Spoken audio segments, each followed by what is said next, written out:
willkommen. Willkommen zu dieser stillen Stunde, zu diesem stillen Ort, den du dir selbst geschaffen hast. Wo immer du bist, welche Art Tag sich auch hinter dir zusammengefaltet hat. Du bist jetzt hier und es gibt nichts, was du tun musst. Nichts zu lösen, nichts zu erinnern, nichts, wonach du greifen müsstest. Nimm dir, wenn du magst, einen Moment, um dich etwas tiefer in die Fläche sinken zu lassen, die dich trägt. Lass deine Schultern weich werden. Lass deinen Kiefer sich lösen, sanft, ohne Anstrengung.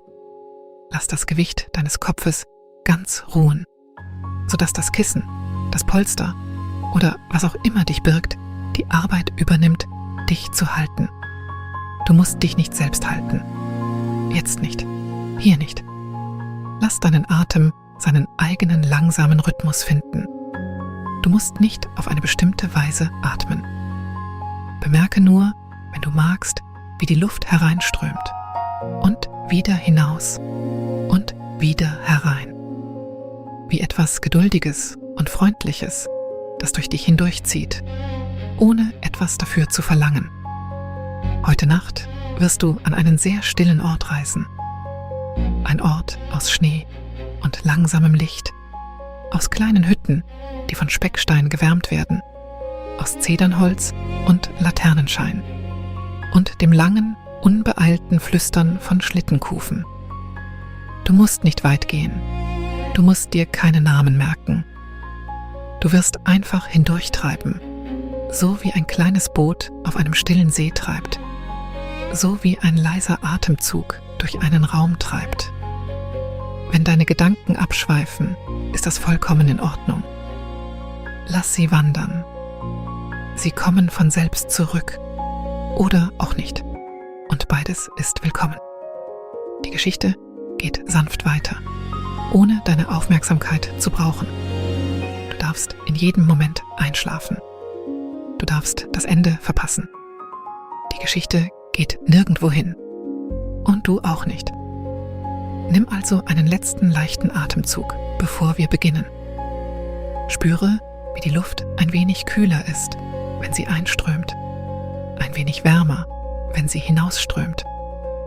Spüre, wie dein Körper bereits weiß, wie er ruhen kann, noch bevor du ihn darum gebeten hast. Und wenn du bereit bist, ohne irgendetwas tun zu müssen, lass den Raum um dich herum an seinen Rändern weich werden. Lass das Licht in deinem Geist niedrig werden. Und lass dich beginnen, anzukommen. Irgendwo weit im Norden, wo der Himmel langsam ist und grün und der Schnee seit sehr langer Zeit nicht mehr berührt wurde. Du bist auf einer Schlittenroute. Einer langen, stillen Schlittenroute, die sich zwischen niedrigen Rücken aus altem, blauem Schnee hindurchfädelt. Auf einer Insel in einem Archipel weit oberhalb der Baumgrenze. Oder fast oberhalb. Es gibt hier noch ein paar Bäume. Klein, geduldig, harzig. Aber sie wachsen spärlich. Und sie wachsen langsam. Und sie drängen sich nicht in den Horizont. Der Horizont bleibt größtenteils dem Himmel überlassen. Der Himmel tut heute Nacht, was er hier oft tut. Er leuchtet. Nicht hell, nicht laut, aber in langen, langsamen Bändern aus Grün und blasserem Grün und manchmal einem sanften Violett an den Rändern, die sich über dir bewegen, auf eine Weise, die sich weniger nach Wetter anfühlt und mehr nach Atmen. Die Aurora. Sie flicht und entflicht sich, ohne Eile, ohne ein Muster, das du benennen könntest. Sie tut dies länger, als irgendjemand sich erinnern kann. Und sie wird es weiter tun, lange nachdem sich diese Nacht ins Archiv der stillen Nächte gefaltet hat. Du fährst auf einem kleinen Handschlitten. Er ist nicht groß. Er ist gerade breit genug, dass du darauf sitzen oder halb liegen kannst, mit den Beinen unter eine Falte aus weicher Wolle geschoben. Der Schlitten ist aus hellem Holz, glatt geworden durch jahrelangen Gebrauch, und seine Kufen sind knochenhell poliert vom festgetretenen Schnee, den sie überquert haben. Er bewegt sich mit einem langen, weichen Rauschen. Das ist das einzige Wort dafür. Einem Rauschen, das fast mehr Stille als Klang ist. Sch, sch, sch. Die Kufen gleiten und der Schlitten gleitet mit ihnen. Und du gleitest auch. Du ziehst den Schlitten nicht. Er wird nicht von Hunden gezogen. Die Hunde sind heute Nacht anderswo. Sie ruhen in ihren warmen Nestern aus Stroh und Fell. Drüben in der Hauptstation. Einige Stunden hinter dir. Der Schlitten bewegt sich durch Driftgleiten, wie man hier das Wort nennt für die Weise, wie ein gut gebauter Schlitten auf einem sanften Gefälle festgetretenen Schnees weitergleitet. So allmählich, dass du das Gefälle nicht wirklich sehen kannst, sondern es nur als langsame, vorwärtsgerichtete Drift spürst. Manchmal wird er langsamer, manchmal bleibt er stehen. Dann setzt ein sanfter Druck deines Fäustlings gegen den Schnee ihn wieder in Bewegung. Es gibt keine Eile, es gibt keinen Zeitplan. Neben dir auf dem Schlitten, sorgfältig geordnet, liegen ein paar kleine Dinge. Ein Bündel Zedernrohlinge, helle, duftende Holzblöcke, jeder etwa so groß wie eine kleine Birne, mit einem Streifen weichen Leders zusammengebunden. Eine Werkzeugrolle aus dickem grauem Filz, mit einem Band zugebunden. Durch den Filz hindurch zeichnen sich schwach die Umrisse der Werkzeuge ab. Eine kupferne Thermoskanne, fest verschlossen, warm sogar durch den Fäustling hindurch, gefüllt mit Tee aus Birkensaft und getrockneten Kräutern. Ein kupferner Kegel, klein und handgehämmert, mit einem Lederband, ein Hörhorn, um damit der Aurora zu lauschen, und eine kleine Öllaterne, vorerst unangezündet, ihr Docht gestutzt und bereit. Du kennst diese Dinge, weil du sie selbst geordnet hast, viele Male, in vielen Nächten wie dieser. Dein Name in dieser Geschichte ist Ilve. Oder du kannst dir ihren Namen leihen, oder auch nicht. Es spielt keine Rolle. Du bist heute Nacht die Frostschnitzerin und du machst deine monatliche Runde zwischen 3 kleinen Aurora-Hütten. Und das ist es, was du tust. Und du tust es lange genug, dass deine Hände jede Bewegung kennen, bevor dein Verstand sie benennen kann. Die Luft ist kalt, nicht scharf, nicht beißend. Der Wind ist heute Nacht anderswo, sondern eine tiefe, stille Kälte. Jene Art, die sich um dich legt wie ein sehr ruhiger Raum. Dein Atem kristallisiert, wenn er deinen Mund verlässt. Winzige Eisflocken bilden sich in der Luft und fallen dann, nicht schweben, sondern fallen, mit dem leisesten aller Geräusche. Man sagt hier, das Fallen des eigenen gefrorenen Atems klinge wie winzige Glöckchen, wenn man aufmerksam lauscht. Du lauschst, du hörst sie. Klein, sanft, hoch, ein Geräusch, fast zu klein, um ein Geräusch zu sein. Ting, ting, ting. Du bist warm eingehüllt. Ein langer Mantel aus dicker Wolle, gefärbt in der Farbe alten Mooses, mit Holzknöpfen vorn zugeknöpft. Eine Kapuze, gefüttert mit weichem, dichtem Pelz. Fäustlinge mit einem Innenhandschuh aus gestrickter Wolle und einer äußeren Schale aus geöltem Leder. Stiefel an den Zehen mit getrocknetem Gras ausgestopft, um die Wärme zu halten. Ein Schal aus ungefärbter Wolle, 2-mal um deinen Hals gewickelt, der leicht nach Zeder riecht, wegen der Späne, die immer den Weg in deine Taschen und von dort in alles andere finden, was du trägst. Der Duft von Zeder. Er ist heute Nacht bei dir, wie er in jeder Nacht bei dir ist. Zeder und kalte Wolle und ein wenig Harz und aus der Thermoskanne neben dir der leiseste Dampf von Birkensafttee, süß und klar, der aufsteigt und fast sofort an deinem Fäustlingsrand gefriert. Kleine glitzernde Eisränder bilden sich und lösen sich wieder auf der Wolle, während der Dampf aufsteigt und abkühlt. Du siehst ihnen zu, wie sie kommen und gehen. Über dir verschiebt sich die Aurora. Ein Band aus Grün entfaltet sich langsam, vom Horizont zum Zenit hin, und faltet sich dann sanft wieder zurück, wie in Erwägung. Ein weiteres Band gesellt sich dazu, blasser, und die beiden flechten sich ineinander, ohne sich zu berühren. Sie bewegen sich in der Geschwindigkeit eines langsamen Gedankens. Du könntest ihnen stundenlang zusehen. Du hast ihnen stundenlang zugesehen. Du siehst ihnen jetzt zu. Der Schlitten gleitet weiter. Scha, scha, scha. Die Kufen finden eine kleine Senke im Schnee und werden langsamer. Und dann finden sie wieder in ihr Gleiten zurück. Der Weg ist markiert, wo er markiert sein muss, durch niedrige Steinhaufen, gekrönt von einem einzelnen flachen Flusskiesel. Hierher gelegt von Schnitzern und Weghütern über viele Jahre hinweg. Du kommst gerade an einem vorbei und seine Steine sind vom Frost versilbert und sein Deckstein fängt einen schwachen, grünen Schimmer aus dem Himmel ein. Du musst ihn nicht lange betrachten. Du kennst den Weg. In der Ferne, vielleicht eine Meile voraus, kannst du eine kleine helle Form vor dem Blau-Dunkel des Schnees ausmachen. Die erste Hütte. Ihr Fenster ist warm. Jemand hat drinnen die kleine Öllampe brennen lassen, so wie Schnitzer es füreinander stets tun.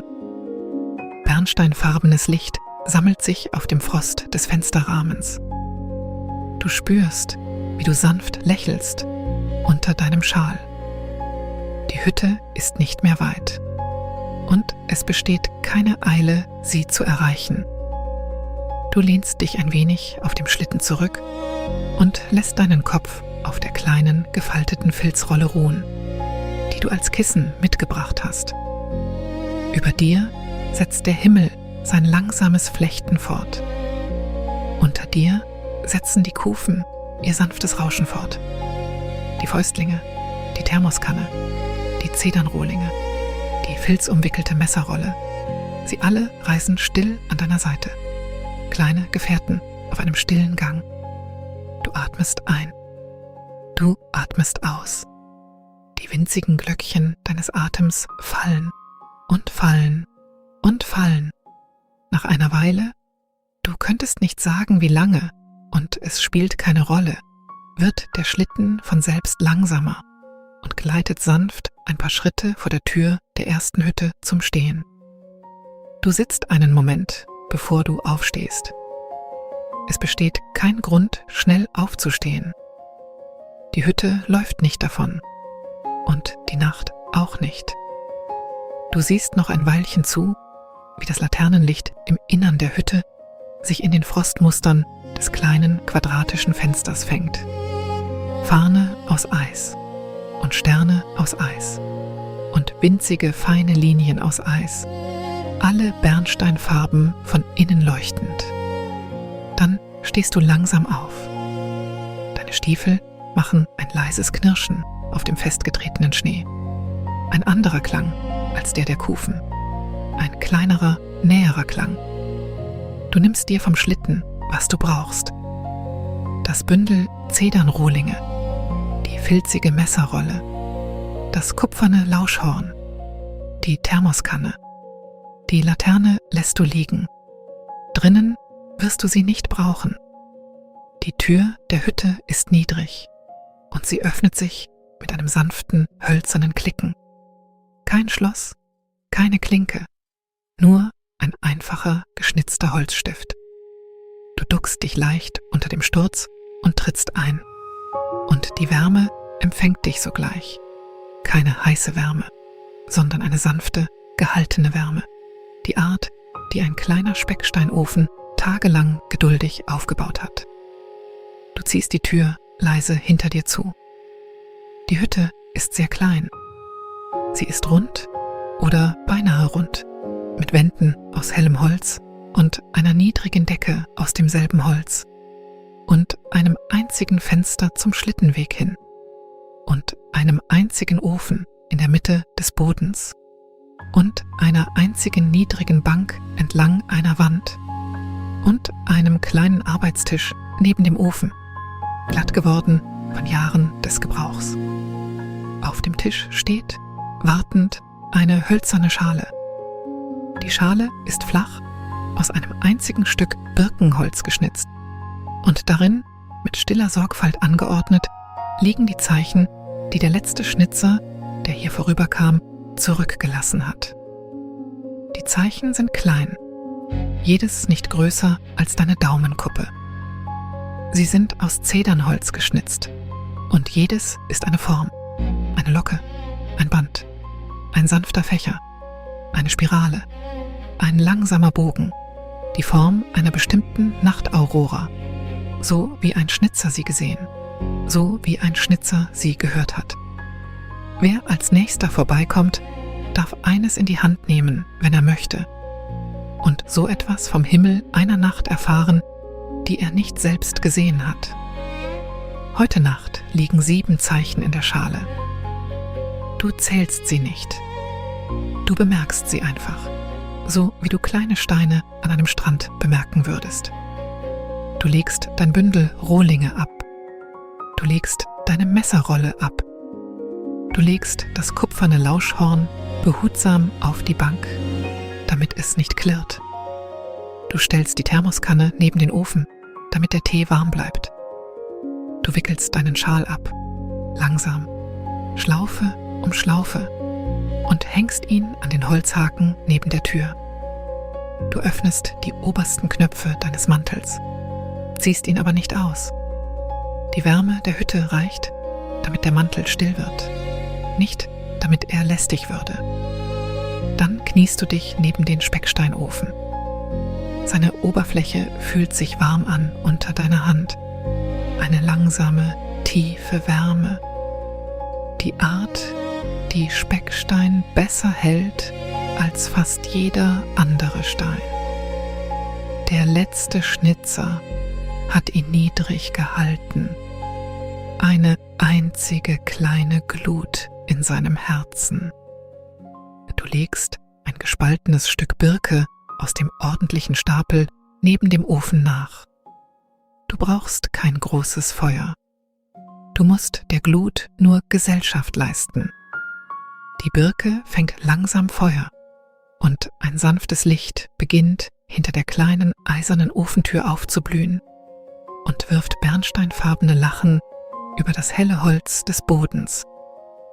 Du setzt dich einen Moment auf deine Fersen zurück und lässt die Wärme dein Gesicht erreichen.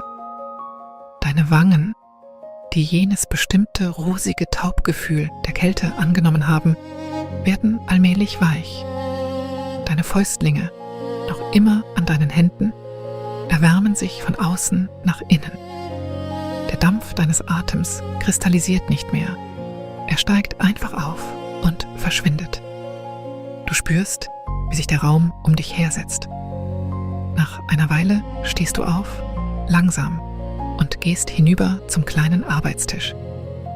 Der Hocker daneben ist niedrig und abgenutzt, seine Sitzfläche über Jahre geformt, um das Gewicht eines Schnitzers bequem zu tragen. Du setzt dich. Du löst die filzene Messerrolle und rollst sie über den Tisch auf. Sie öffnet sich und gibt eine Reihe kleiner Klingen frei, jede in ihrer eigenen Filztasche geborgen.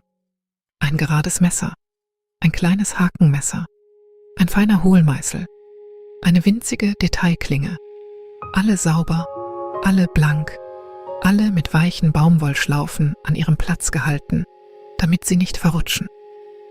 Der Filz riecht schwach nach Öl, schwach nach Zeder. Die Werkzeuge klirren sehr sanft aneinander, während die Rolle sich setzt. Ein kleiner, verhaltener Klang, beinahe musikalisch, wie filzumwickelte Glöckchen. Du wählst noch keine Klinge. Zuerst lauschst du. Du nimmst das kupferne Lauschhorn von der Bank. Es ist nicht groß, klein genug, um in deine beiden Hände zu passen.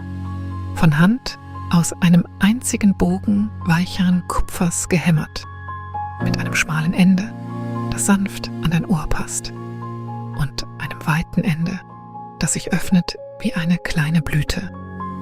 Das Kupfer ist von der Hütte erwärmt worden und es liegt angenehm in der Hand. Du hebst es an und drehst sein weites Ende zum Fenster hin, zum Himmel hin. Du schließt die Augen. Du lauschest. Da ist ein Zischen. Leise. Papieren. Wie das Geräusch eines sehr dünnen Blatts trockenen Papiers, das langsam über ein anderes Blatt trockenen Papiers gezogen wird. Das ist die Stimme der Aurora oder etwas Ähnliches, gesammelt und verdünnt und hinuntergetragen in den kupfernen Kegel. Sie steigt und fällt in langsamen Wellen. Manchmal verdichtet sie sich, kurz zu etwas, das beinahe wie ein Flüstern klingt. Manchmal wird sie sehr still und da ist nur noch das Geräusch deines eigenen Lauschens.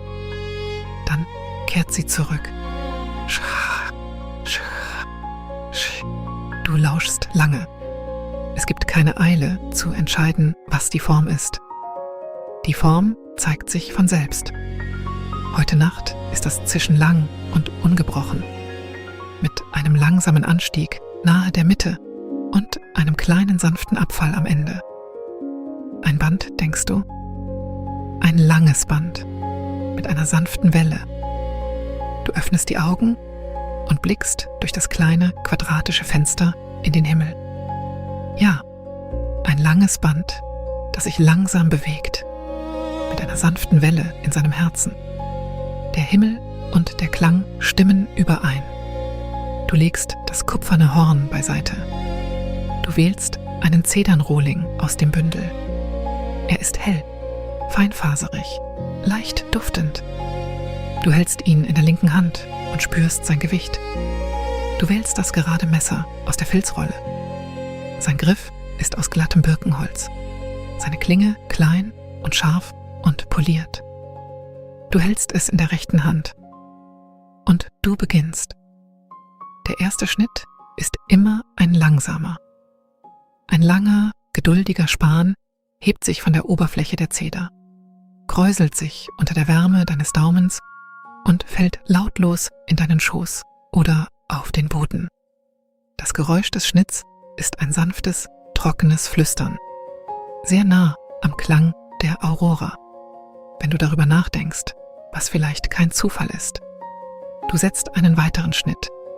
Eine weitere Locke hebt sich, wärmt sich, fällt. Der Raum füllt sich, sehr langsam, mit dem Duft frischer Zeder. Du arbeitest ohne Eile. Das Messer kennt sein Werk. Deine Hand kennt das Messer. Die Zeder weiß, wie sie geformt werden will. Du bist nur der stille Hüter der drei und hältst sie in einem langsamen Gespräch. Der Rohling bekommt an einer Seite eine Rundung, die lange, sanfte Seite des Bandes, dann eine Rundung an der anderen, ein weiches Spiegelbild der ersten, dann eine kleine geschwungene Linie über die ganze Länge, winzige Schnitte mit der Detailklinge, so sanft, dass sie fast gar keinen Span abheben. Zeit vergeht. Die Birke im Ofen knackt einmal leise. Ein wenig Wärme seufzt in den Raum. Das Laternenlicht sammelt sich bernsteinfarben auf dem Reif an der Innenseite des Fensters. Und der Reif, von der Raumwärme gewärmt, hat begonnen zu schmelzen und in winzigen Sternenformen wieder zu gefrieren. Du betrachtest sie eine Weile zwischen den Schnitten. Du betrachtest dein Zeichen in deiner Handfläche, die Form des Himmels, heute Nacht, im Kleinen. Du schaust durch das Fenster in den Himmel. Das Band ist noch da. Es hat sich ein wenig bewegt. Es ist nicht fort. Wenn das Zeichen fertig ist, streichst du sanft mit der Kuppe deines Daumens darüber, um die Kanten zu glätten. Du hältst es ins Laternenlicht. Seine Rundungen fangen das Bernsten auf und halten es kurz. Dann legst du es leise in die hölzerne Schale, neben die 7 Zeichen, die schon dort liegen. 8 Zeichen nun.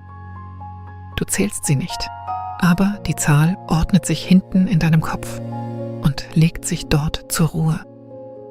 Du sammelst die Zedernspäne aus deinem Schoß und vom Boden rund um deinen Hocker. Du wirfst sie nicht weg.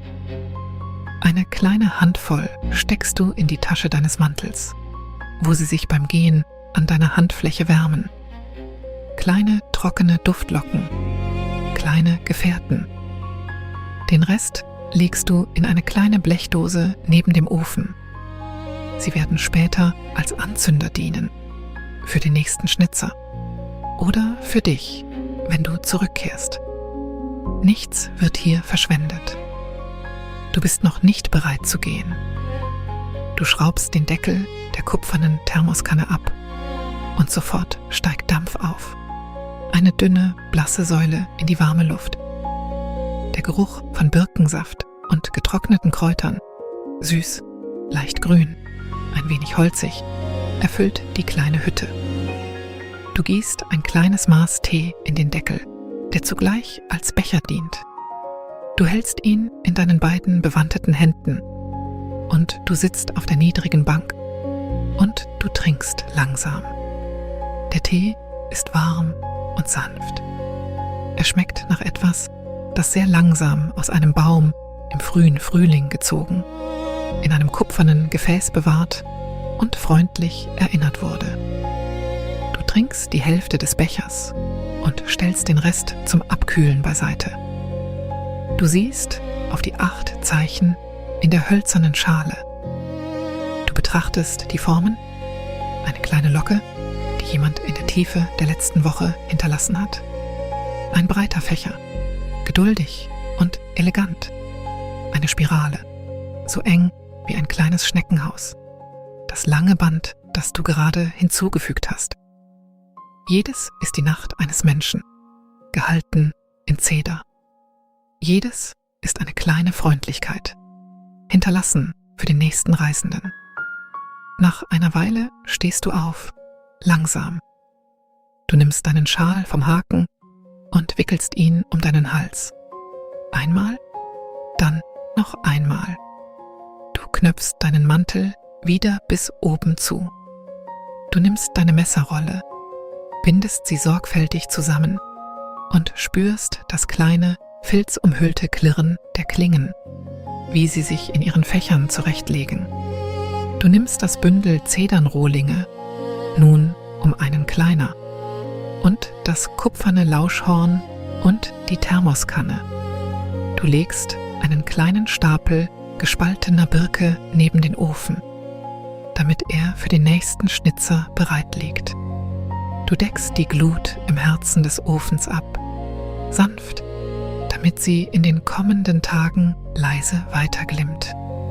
Du siehst dich noch einmal in dem kleinen runden Raum um. Die hölzerne Schale mit ihren 8 Zeichen, die helle Bank, das reifblumige Fenster, das das Laternengold auffängt, der Speckstein, der seine langsame, freundliche Wärme in die Balken wirft. Du bläst die kleine Lampe aus, das letzte, und der Raum sinkt in das tiefere Bernsten der Glut allein.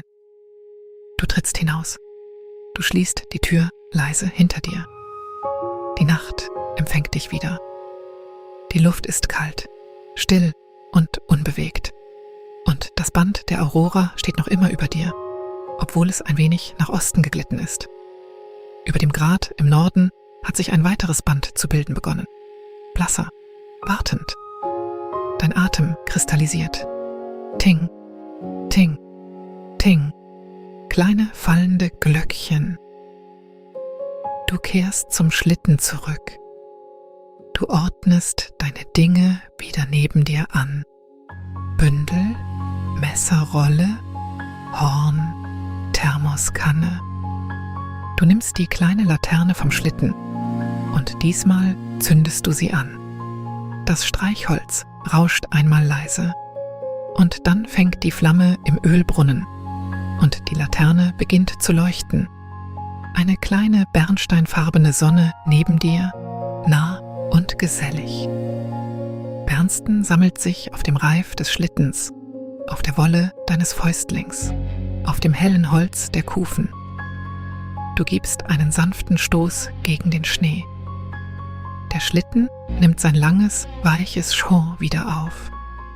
Die Rute setzt sich fort, fädelt sich zwischen niedrigen Rücken aus blaugrünem Eis hindurch, vorbei an kleinen Steinkegeln, gekrönt von Flusskieseln, vorbei an dem gelegentlichen niedrigen, harzigen Baum, halb im alten Schnee versunken.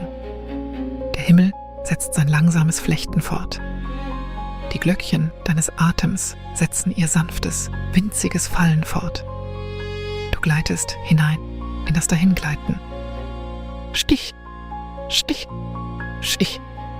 Die zweite Hütte ist weiter als die erste. Die Rute senkt sich ein wenig und steigt dann wieder an, sehr langsam, und senkt sich noch einmal, sodass das Dahingleiten des Schlittens sich verlängert und verkürzt wie eine langsame Tide. Du betrachtest den Himmel. Du lauschst, ohne das Horn nun, in die weite Stille des Archipels.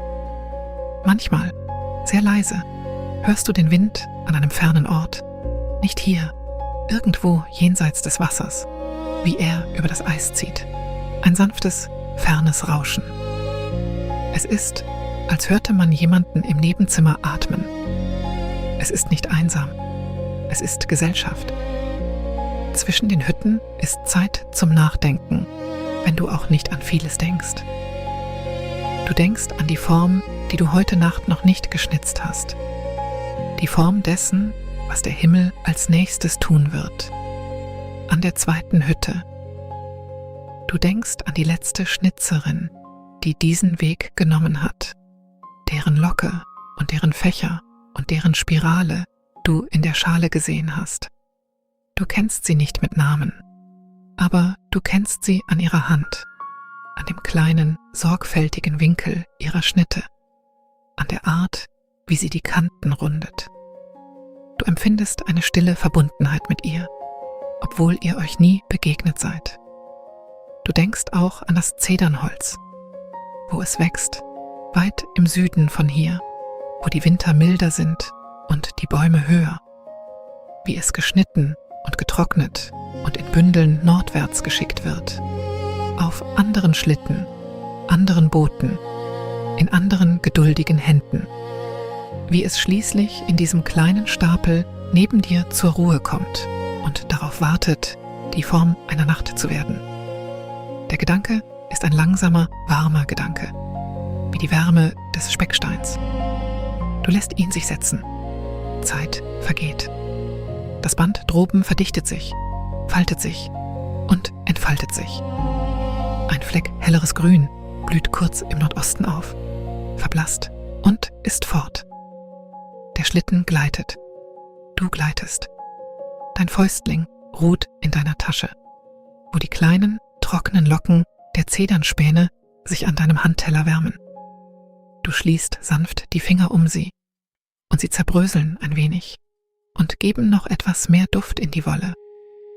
Der Geruch von Harz und kalter Wolle. Das tiefe Blaugrün des Eises in der Dämmerung. Das lange, weiche Rauschen der Kufen auf altem Schnee. Das sind deine Begleiter. Nach langer Zeit löst sich eine weitere kleine, blasse Gestalt aus dem Horizont. Die zweite Hütte. Auch ihr Fenster ist warm, bernsteinfarbenes Laternenlicht durch Frost.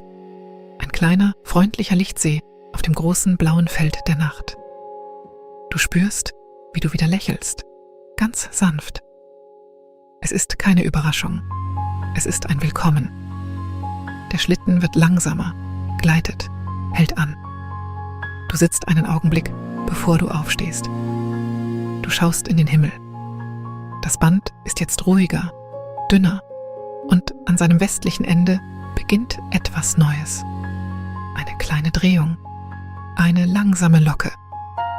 Du wirst mehr wissen, wenn du drinnen lauschst. Du erhebst dich, sammelst zusammen, was du brauchst und trittst zur Tür. Die zweite Hütte ist der ersten sehr ähnlich, aber nicht gleich. Ihre Tür hat einen leicht anderen Holzton. Ihr Türsturz ist mit einem kleinen Blättermuster geschnitzt, fast glatt getragen. Ihr Holzriegel klickt ein wenig leiser. Du trittst ein. Die Wärme begrüßt dich. Der Geruch eines Ofens, der seit Tagen auf kleiner Flamme brennt, begrüßt dich. Das einzelne Fenster, die niedrige Bank, der Arbeitstisch, die kleine, runde Form des Raumes. Vertraut, geborgen. Auf dem Tisch die hölzerne Schale. Heute Nacht sind mehr Zeichen darin, vielleicht ein Dutzend. Du zählst sie nicht genau. Du siehst eine zarte Mondsichel, einen langen, langsamen Bogen, 3 kleine Locken in einer Reihe wie Kommas, einen Fächer, breiter als die anderen. Jedes einzelne ist die sorgfältige Stunde eines Menschen. Du stellst dein Bündel ab, du legst deine Messerrolle ab, du löst deinen Schal und hängst ihn an den Haken. Du kniest dich vor den Ofen. Du legst ein Stück Birke nach. Die Glut nimmt es geduldig an und nach einer Weile beginnt es zu glühen. Der Speckstein wärmt durch deinen Mantel hindurch deine knienden Knie. Die kleine eiserne Tür des Ofens wirft ihren bernsteinfarbenen Lichtsee über den hellen Boden. Alles setzt sich noch ein wenig tiefer. Du nimmst das kupferne Lauschhorn zur Hand. Du wendest seine weite Mündung dem Fenster zu, dem Himmel. Du hebst das schmale Ende an dein Ohr. Du schließt die Augen. Du lauschst. Heute Nacht, an dieser Hütte, ist das Rauschen anders. Es steigt und fällt schneller als bei der ersten Hütte, doch noch immer langsam, immer langsam.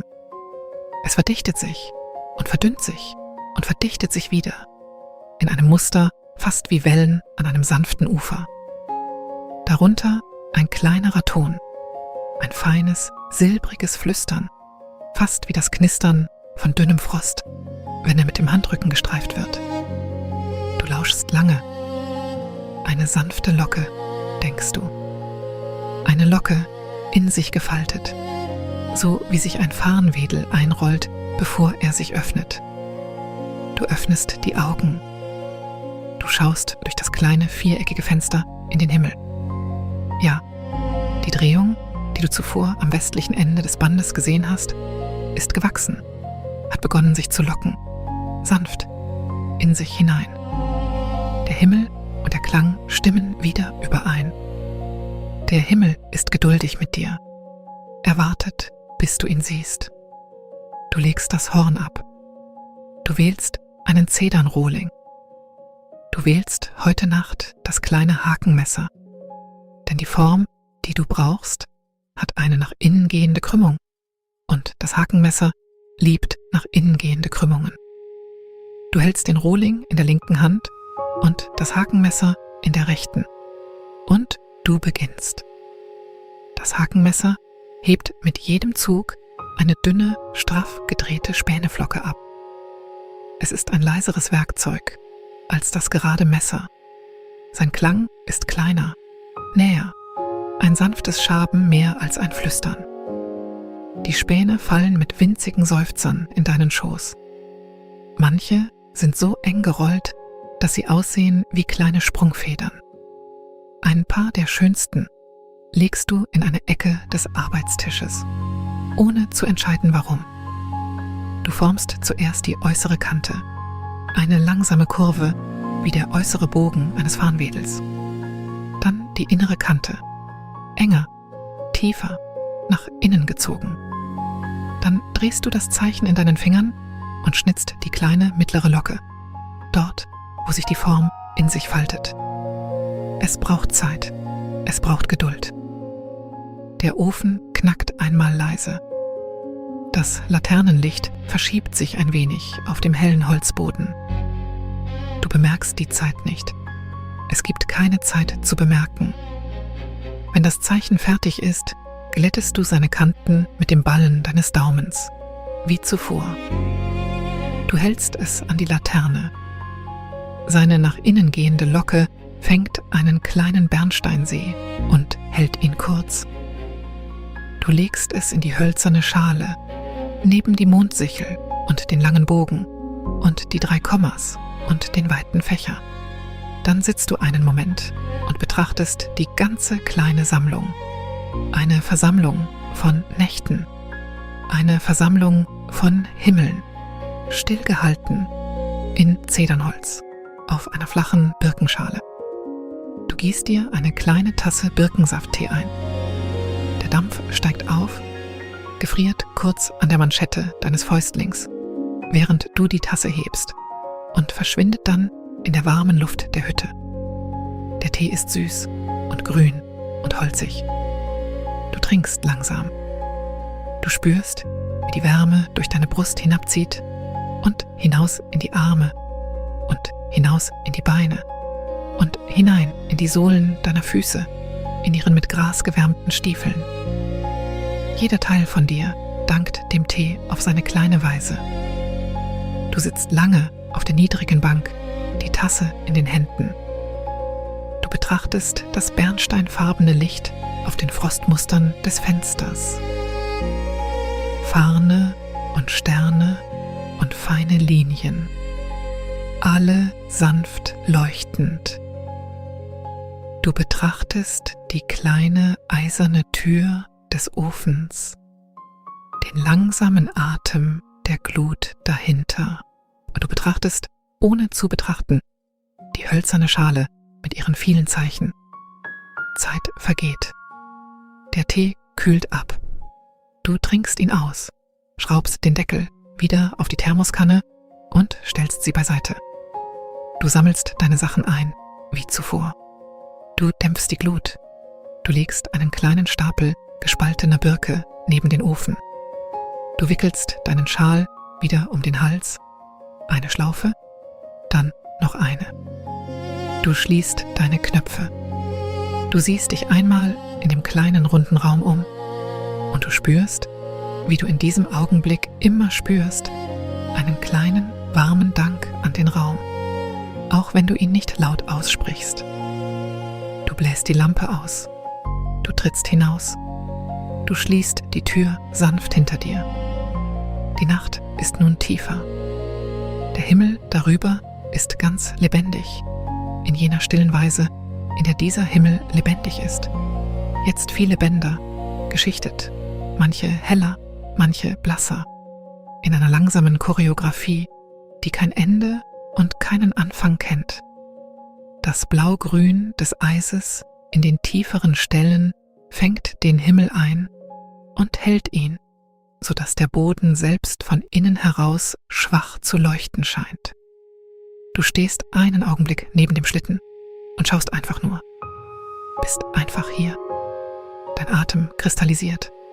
Die Glöckchen fallen. Ting, ting, ting.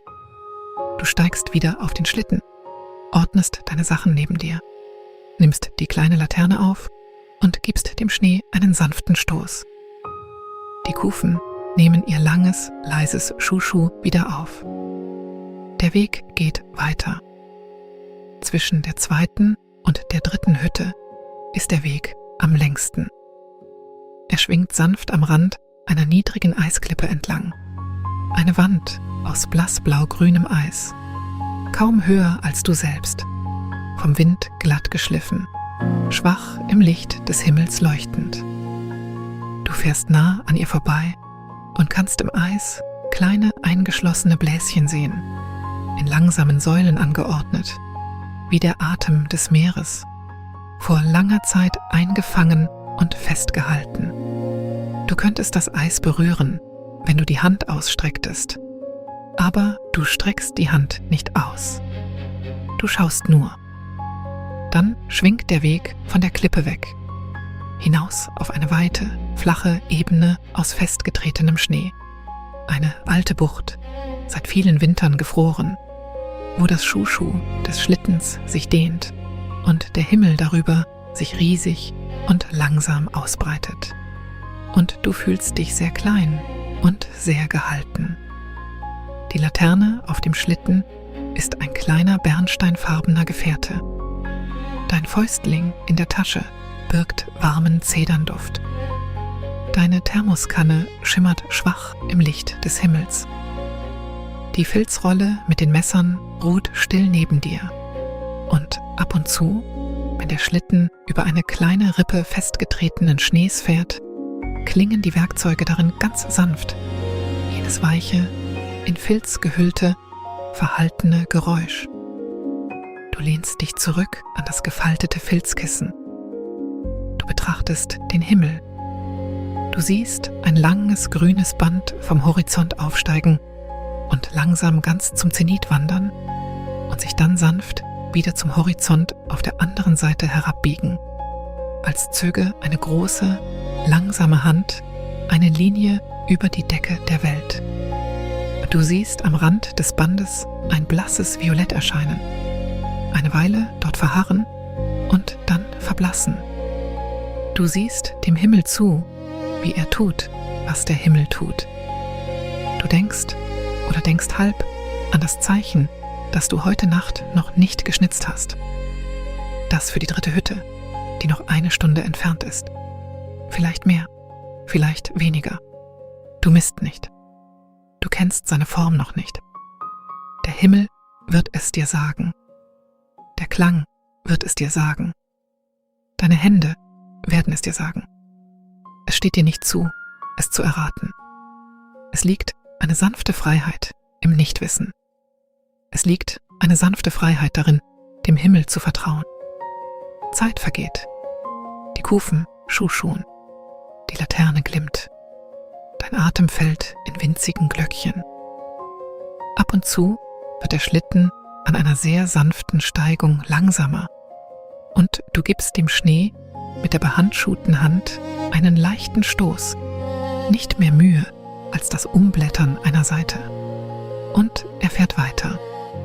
Ab und zu hat eine kleine Verwehung Pulverschnee den Weg gekreuzt und die Kufen schneiden hindurch mit einem etwas weicheren, geflüsterten Ton, noch leiser als das Schuschuh im festgetretenen Schnee.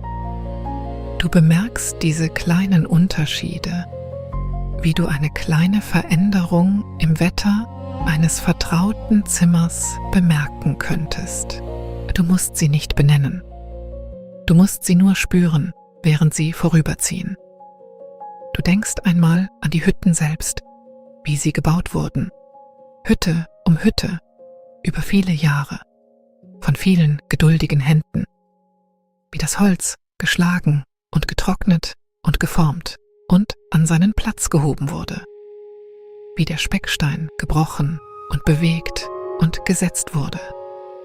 Wie die kupfernen Hörzeuge gehämmert wurden, eines nach dem anderen, von einem alten Hornmacher, dessen kleine Werkstatt am fernen Ende des Archipels liegt und dessen Fenster heute Nacht ebenfalls bernsteinfarben gegen das Blau leuchten. Du hast den Hornmacher nie getroffen. Das musst du auch nicht. Seine Arbeit ist bei dir, im Kupfer des Horns neben dir und im Kupfer der Thermoskanne und im kupfernen Scharnier der kleinen Laterne.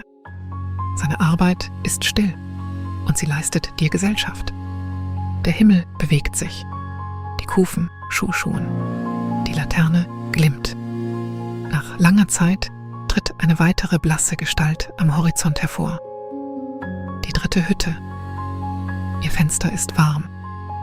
Das Licht ihrer Lampe sammelt sich bernsteinfarben auf dem Frost. Sie wartet auf dich, so wie kleine, freundliche Dinge immer zu warten scheinen. Der Schlitten gleitet aus, wird langsamer, hält an. Du sitzt eine Weile. Du siehst zum Himmel. Etwas geschieht heute Nacht am Zenit. Ein weiter, weicher Fächer aus grünem Licht beginnt sich dort zu öffnen.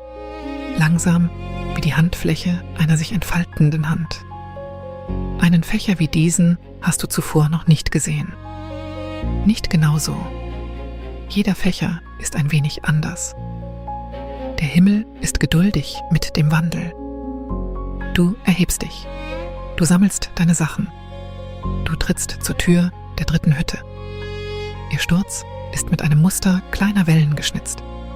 Ihr Zapfenriegel ist glatt wie ein Flusskiesel. Du trittst ein. Die Wärme empfängt dich. Der Geruch von Speckstein und altem Birkenrauch und Zedernspänen empfängt dich.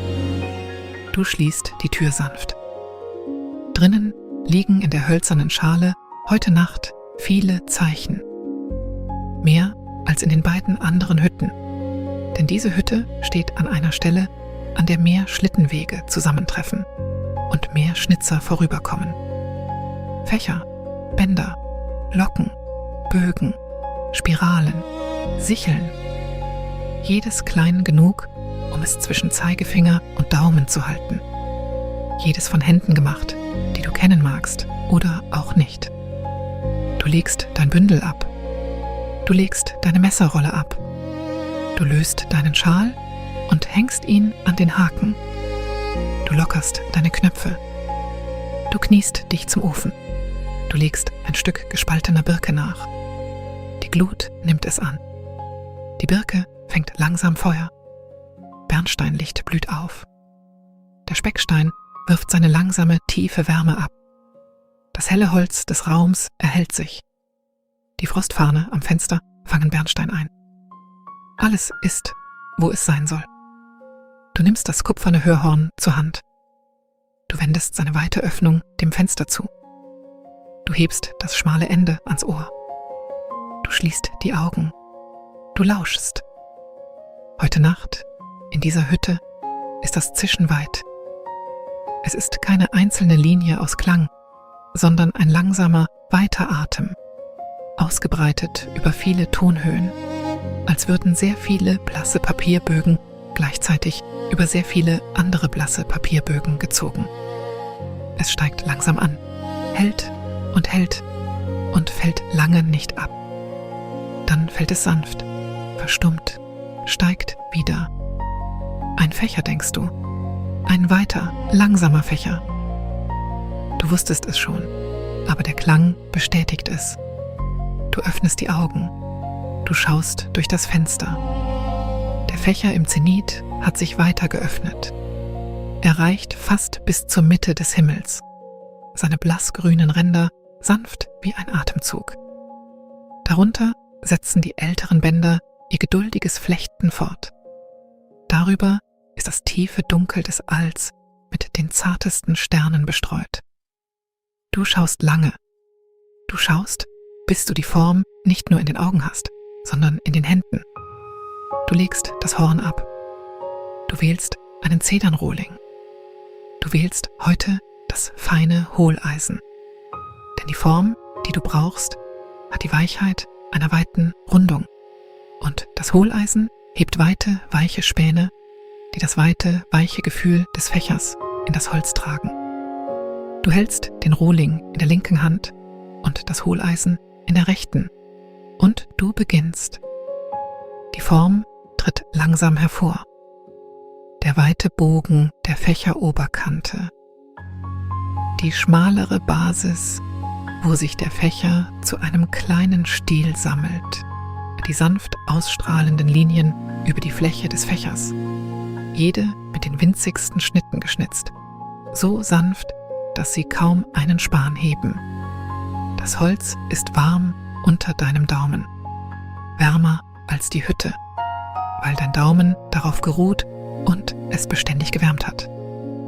Die Zeder duftet nun stärker, mit jedem Schnitt in die bernsteinerne Luft des Raumes entlassen. Zeit vergeht. Du nimmst ihr Vergehen nicht wahr. Der Ofen knackt leise. Einmal. Ein wenig Wärme seufzt in den Raum. Das Laternenlicht bewegt sich ein wenig, während sich die Flamme in sich selbst setzt. Deine Hände bewegen sich. Das Messer kennt sein Werk. Das Holz weiß, wie es sich formen lässt. Du bist der stille Hüter der 3. Wenn das Zeichen fertig ist, streichst du sanft mit der Daumenkuppe über seine Kanten. Du hältst es zur Laterne empor. Seine weite, weiche Rundung fängt das Bernsteinlicht ein und hält es sanft, so wie eine kleine Schale Wasser hält. Du legst es in die Holzschale, neben all die anderen Zeichen. Es setzt sich unter sie, eine weitere kleine Nacht unter vielen. Du sitzt eine Weile und betrachtest die Schale. Du empfindest eine große stille Wärme für jedes Zeichen, für jeden Schnitzer, der eines hinterlassen hat, für jeden Reisenden, der diesen Weg kommen und eines nehmen und halten wird und der etwas von einer Nacht wissen wird, die er nicht gesehen hat. Es ist eine kleine Art des Schenkens, die sich durch die Zeit erstreckt, ohne Eile, ohne Aufzeichnung, ohne Dank. Es ist einfach die Art der Hütten. Es ist einfach die Art der Schlittenwege. Du gießt den letzten Rest Birkensafttee aus deiner Thermoskanne. Es ist nicht mehr viel übrig. Gerade genug für eine kleine, warme Tasse. Der Dampf steigt auf. Der Duft, süß, grün, holzig, erfüllt den kleinen Raum. Du trinkst langsam. Du spürst, wie die Wärme durch deine Brust hinabzieht und hinaus in deine Arme und Beine. Du spürst, wie deine Schultern weich werden, die eine und dann die andere. Du spürst, wie dein Kiefer weich wird. Du spürst, wie die kleine Enge hinter deinen Augen weich wird. Du sitzt auf der niedrigen Bank und du trinkst deinen Tee. Und du betrachtest das bernsteinerne Licht auf dem Frost des Fensters. Farne und Sterne und feine Linien. Du bist still im Inneren.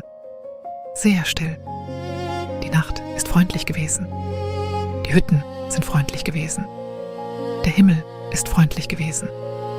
Die Zeder ist freundlich gewesen. Alles ist heute Nacht freundlich gewesen. Du trinkst den Tee aus. Du stellst die Tasse ab. Du sitzt noch eine Weile und tust nichts. Nicht denken, nicht planen, nicht erinnern. Nur sitzen in einem kleinen, runden, warmen Raum mit einer Holzschale voll kleiner geschnitzter Nächte neben dir und einem langsamen Ofen hinter dir und einem weiten, langsamen Fächer aus Licht über dem Dach. Nach langer Weile stehst du auf, aber diesmal nicht, um zu gehen. Noch nicht, denn in dieser dritten Hütte gibt es auch eine kleine Schlafpritsche, an die hintere Wand geschmiegt. Ein niedriger Holzrahmen, belegt mit einer Matratze aus getrocknetem Gras und Lammwolle, bedeckt von einer dicken Wolldecke und einem weichen Fell, gefaltet am Fußende. Der Schlittenweg endet hier, für heute Nacht. Es gibt keine vierte Hütte. Oder die vierte Hütte ist viele Tage entfernt und wird über einen anderen Weg erreicht, von einem anderen Schnitzer. Heute Nacht wirst du hier ruhen. Du gehst langsam zur Pritsche. Du schnürst deine Stiefel auf und stellst sie neben den Ofen, wo das Gras in ihrem Innern über Nacht warm und trocken werden wird. Du ziehst deinen Mantel aus, langsam, einen Arm und dann den anderen, und hängst ihn an den Haken neben dem Schal. Du ziehst deinen Wollpullover und deine dicke Strickhose nicht aus. Dafür ist es nicht warm genug, selbst in der Hütte. Und die Wolle ist weich und getragen und angenehm. Du behältst deine inneren Handschuhe an den Händen. Dünne Strickwolle, warm und still. Du hebst die Decke und das Fell an und du gleitest in die Pritsche. Die Matratze nimmt dich auf. Das getrocknete Gras raschelt ganz leise unter deinem Gewicht und legt sich dann in Stille. Die Lammwolle ist weich. Die Decke ist schwer, so wie gute Wolldecken schwer sind. Ein langsames, freundliches Gewicht, wie die Gegenwart von etwas Geduldigem neben dir. Du ziehst das Fell über deine Schulter hoch. Es ist dicht und dunkel und riecht schwach nach der Kälte draußen und schwach nach dem Harz drinnen. Du bettest den Kopf auf das kleine Kissen, das mit weiterer Lammwolle und ein paar getrockneten Kräutern gefüllt ist. Etwas wie Mariengras, etwas wie Kamille, ein Duft, So sanft, dass du ihn vielleicht nicht bemerkt hättest, wärst du nicht schon so still. Du liegst eine Weile und schaust zur Decke hinauf. Die blassen Balken, die niedrigen Sparren, das bernsteinerne Becken des Laternenlichts, das sich ganz leicht bewegt, während die Flamme atmet. Durch das kleine viereckige Fenster auf der anderen Seite des Raums flicht sich der Himmel noch immer langsam. Der weite Fächer aus grünem Licht ist noch da, öffnet sich und schließt sich, öffnet sich und schließt sich, langsamer als ein Atemzug. Du spürst, wie sich dein Körper setzt. Deine Füße in ihren warmen Strickstrümpfen werden warm. Deine Beine, gehalten von der Decke, werden warm. Deine Hände in ihren weichen Innenhandschuhen werden warm. Deine Schultern werden weich. Dein Kiefer wird weich. Deine Lider werden schwer, so wie Lider schwer werden, wenn es nichts mehr zu sehen gibt. Du lauschst ein letztes Mal den Geräuschen der Hütte. Die Stille des Specksteins, die eine Art von Klang ist, wenn du hinhörst. Der kleine Atem der Glut hinter der eisernen Ofentür. Das winzige Setzen des getrockneten Grases in der Matratze unter dir, während dein Körper seine Form findet. Das sehr leise, sehr ferne, papierne Zischen der Aurora durch das Fenster und die Wände. Leiser, ohne das Kupferhorn. Aber da, immer da. Sch, sch, sch. Die Laternenflamme steht niedrig. Der Raum ist bernsteindämmerig. Die Decke ist schwer und freundlich. Das Kissen ist weich. Deine Hände sind warm in ihren Innenhandschuhen. Deine Füße sind warm in ihren dicken Strickstrümpfen. Die Zedernspäne in deiner Manteltasche, die am Haken hängt, sind noch duftend, noch warm. Die Zeichen in der Holzschale liegen alle an ihren kleinen, stillen Plätzen. Der Himmel über dem Dach setzt sein langsames, endloses Flechten fort. Du atmest ein, du atmest aus. Du musst dir nichts aus der Geschichte merken. Du musst dir nicht die Hütten merken, nicht die Wege, nicht die Formen der Zeichen. Sie werden sich selbst bewahren. Die Schnitzer, die nach dir kommen, werden sie finden und halten und ihre eigenen hinzufügen. Der Himmel wird flechten und entflechten und wieder flechten, ob du zusiehst oder nicht. Der Speckstein wird seine langsame Hitze halten. Das Kupfer wird seine langsame Wärme halten. Die Zeder wird ihren langsamen Duft halten. Alles ist gehalten. Alles ist geduldig. Alles ist freundlich. Du musst nicht wach bleiben. Du musstest schon lange nicht mehr wach bleiben. Die Geschichte ist hier. Sie wird hier sein. Du darfst sie ohne dich weitergehen lassen. Die Laterne glüht. Der Ofen atmet. Der Himmel zieht. Die Kufen zischen irgendwo, draußen in der Erinnerung der Nacht. Schki, schti. Die Glöckchen deines Atems fallen leise. Ting, ting. Die Zeder wärmt in der Tasche. Das Kupfer wärmt auf der Bank. Der Speckstein wärmt den Raum. Du bist warm. Du bist gehalten. Du bist hier. Und jetzt, mehr als alles andere, treibst du dahin. Treibst wie ein kleiner Handschlitten auf festgetretenem Schnee unter einem langsamen grünen Himmel. Treibst wie ein Zedernspan, der sich kräuselt und wärmt und niederlegt. Treibst wie der letzte weiche Ton eines Kupferkegels, wenn der Zuhörer die Augen längst geschlossen hat. Die Laterne glüht tiefer. Der Ofen atmet langsamer. Der Himmel zieht sanfter. Du bist hier. Du bist warm. Du bist geborgen. Du darfst jetzt ruhen. Du darfst ruhen. Ruhen und schlafen. Schlaf gut. Schlaf gut. Schlaf.